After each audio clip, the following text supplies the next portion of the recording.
Sapul sa bidyong pagsalpok ng tren sa isang bus sa Cambodia. Mahigit 4 na po ang sugatan. Nato report.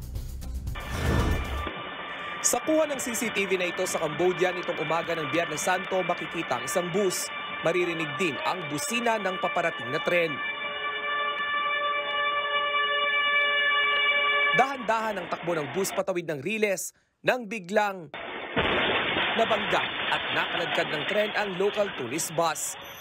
Agad namang rescue sa vehicular accident ang mga residenteng nakakita ng pangyayari.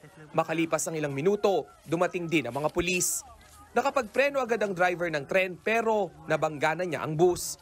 45 pasahero ang sugatan. 5 sa kanila nasa critical ngayong kondisyon at agad isinugod sa pagamutan. Papunta sana sila sa mountain resort para roon mag-holiday. Nakaligtas ang bus driver pero tumakas siya. Patuloy naman ang mga pulis sa pagtugis sa driver. Nagbabalita mula sa frontline, Rainiel Pawid, News 5. Mga kapatid, Ed Lingaw po, maging maalam at may pakialam sa mga napapanahong balita sa ating bansa. Para sa mas malalimang pagtalakay at paghimay sa mga issue at headlines, tumutok lamang at pag-subscribe sa social media pages ng News 5.